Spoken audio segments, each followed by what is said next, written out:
వాళ్ళు అవతల వాడి బలహీనతని ఎలా క్యాష్ చేసుకుందామనుకుంటారు అనేది ఒక పక్కన పెడితే, ఒక బాలికని నగ్నంగా కూర్చోబెట్టి పూజల పేరుతో లైంగిక దాడులకు పాల్పడ్డారు. ఎక్కడ? అనంతపురంలో. ఇది అంటే మనం ఏ యుగంలో బతుకుతున్నాం? అంధయుగంలో ఏమైనా బతుకుతున్నాం? అసలే అంతంత మాత్రంగా ఉన్న కుటుంబాలు ఈ జ్యోతిష్యులు, క్షుద్ర పూజలు, మూఢబలులు వీటి బారిన పట్టమేంటి? ముందు ఈ అనంతపురంలో ఉన్నటువంటి ఒక ఫ్యామిలీ మెరుగైన ఉపాధి కోసం అనంతపురం పట్టణానికి వలస వస్తే, పక్కన ఉన్నటువంటి ఒక లేడీ, ఆ లేడీ పేరు మహాలక్ష్మి.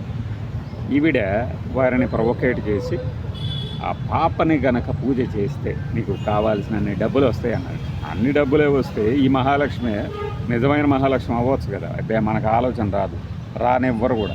ఎందుకంటే అలాంటి మాటలు చెప్తారు.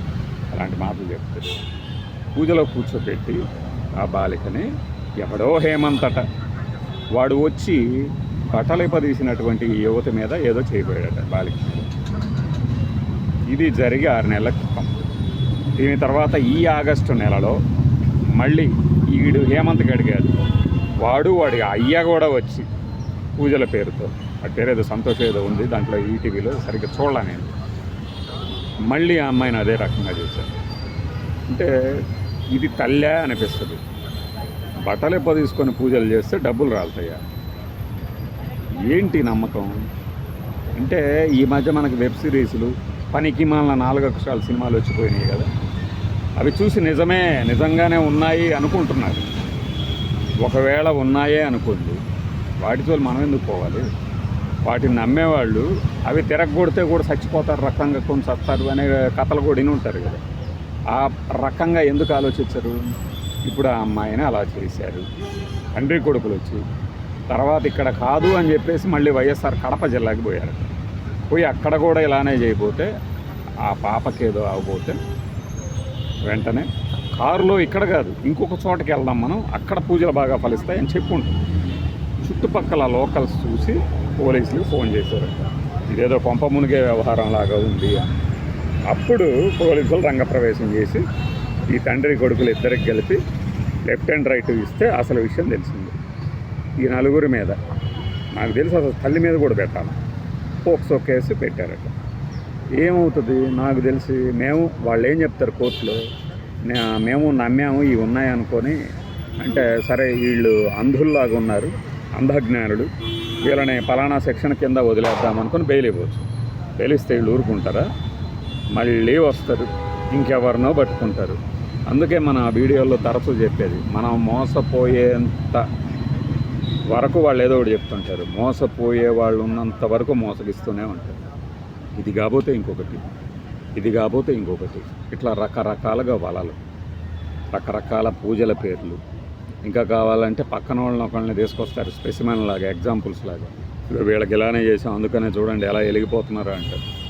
వాడు వెలిగిపోతున్నాడో ఆరిపోయాడో మనకు తెలియదు, నమ్మేస్తారు. చుట్టూ 10 మంది చేరతారు. ఏదో మనకేదో రేఖ ముక్కల ఆటలో చూపిస్తుంటారు కదా, వాళ్ళే ఒక 10 మంది ఉండి ఒకటి కొత్తగా వచ్చిన వాడికి వేస్తారు. అలాగే వేస్తారు. దయచేసి మిమ్మల్ని మీరే కాపాడుకోవాలి. ఎవ్వడు రాడు. పిల్లల్ని బలిచ్చినా ఇస్తారు దరిద్రపు క్యాష్ నా కొడుకులు. ఇలాంటి వాళ్ళని వీలైనంత దూరంగా పెట్టండి. నీ జీవితం బాగాలేదు, నీ జీవితాన్ని నేను బాగు చేస్తా అన్నాడు అంటేనే వాడు ఒక దరిద్రుడని అర్థం. అంతే. ఎందుకంటే నిన్ను ఎవడు అడిగాడురా జీవితాన్ని బాగు చేయమని? నీ అంతటా నువ్వు వచ్చావంటేనే ముందు నీ జీవితాన్ని నువ్వు చక్కదిద్దు, తర్వాత ఇంకొకటికి చెప్తుంది. ఇది మనకి వర్తిస్తుంది. వెంటనే అంటారు కదా, భయ్యా మరి నీ సంగతి ఏంటి భయ్యా అని. మా సంగతి మాకు తెలుసు భయ్యా, ఓకేనా? మోసపోకండి, పిచ్చి డాష్ గాళ్ళలాగా మోసపోకండి. రకరకాల వేషాలు, సైబర్ ఫ్రాడ్లు అట. నిన్న రిటైర్డ్ ఉద్యోగి దగ్గర ₹1 2 కోట్లు వసూలు చేస్తే గ్రేట్ ఏంటంటే 86 లక్షలు రికవరీ చేశారంట. అదృష్టం అనుకోవాలి ఇంకంతే. ఆ 86 లక్షలు సంవత్సరానికి 2 లక్షలు తిన్నా కూడా బతికిపోతాడు ఆయన, రిటైర్డ్ ఆయన. ఏం సంపాదించాలి ఇంకా? పోతే ఏమవుతుంది? డబ్బులు మళ్ళీ సంపాదించుకుంటామా? లేదు కదా. కష్టపడి సంపాదించిన సొమ్ము అని గనక ఏమాత్రం వాల్యూ ఉన్నా దానికి గౌరవం ఇవ్వండి. ₹1 అయినా, ₹100 అయినా, ₹1,00,00,000 అయినా. అప్పనంగా దీని నుంచి 100 కోట్లు అవుతాయనో 100 లక్షలు అవుతాయనో లేకపోతే వేలు అవుతాయనో అని చెప్పినా కూడా నమ్మకండి. ఫ్రీగా ఇదిగో ఈ లింక్ ఫార్వర్డ్ చేస్తే 50 రూపాయలు వస్తాయంటే ఎంతమంది ఫార్వర్డ్ చేస్తుంటారు? మైండ్ ఉందా అసలు? ఏమన్నా సెన్స్ ఉందా ఏమన్నా? వాడిచ్చే 50 రూపాయల కోసం పనికిమాల లింకులు ఫార్వర్డ్ చేస్తారా? Rocky special, Amazon special, Flipkart special అనుకుంటే రకరకాల పేర్లు. వాడిచ్చే 100 రూపాయలు కాదు అసలు. ఎందుకు మనకి ఫ్రీ మనీ అనుకుంది? ఈజీ మనీ అనవసరము, రాదు కూడా. మీకేమి ఇలా చెప్తారు, మా ముందేమో ఇలా కోట్లు సంపాదించేస్తున్నారంటారా? వాడు ఎలా సంపాదించాడు మీకేం తెలుస్తుంది? వాడు సంపాదించినట్టు కనపడుతున్నాడు, సంపాదించిందే కనపడుతుంది, అంతేగాని దాని వెనక ఏముందనేది ఆలోచించరా? అంటే మనం టార్గెట్ చేసేది కూడా అంతే కదా. చదువు సంధ్యలు లేని వాళ్ళని టార్గెట్ చేస్తారు, ఎవరికి చెప్పుకోలేనని. 4 దెబ్బలు కొట్టినా కూడా పోలీస్ స్టేషన్కి వెళ్ళలేని వాళ్ళని పట్టుకొని టార్గెట్ చేస్తుంది. ఏదైనా అఘాయిత్యం చేసినా కూడా ఎవరికి చెప్పుకోలేని స్థితిలో ఉన్న టార్గెట్ చేస్తుంది. ఇక్కడ మనుషులు మగాళ్ళ ఆడాళ్ళ వీళ్ళన్నీ కాదు.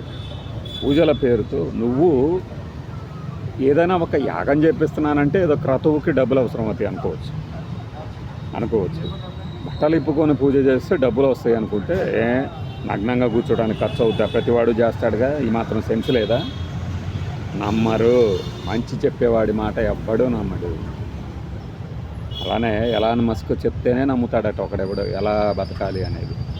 నా కొలీగ్ ఒకడు దొంగ, వాడు పచ్చి దొంగ. వాడికి ఎలాన్ మస్క్ చెప్తే నమ్ముతాడట, పక్కనోడు చెప్తే నమ్మడు. అంటే మస్తాన్ చెప్తే నమ్మడు, ఎలాన్ మస్క్ చెప్తే నమ్ముతాడట. వాడు చెప్పిందే వేదం అంటాడు.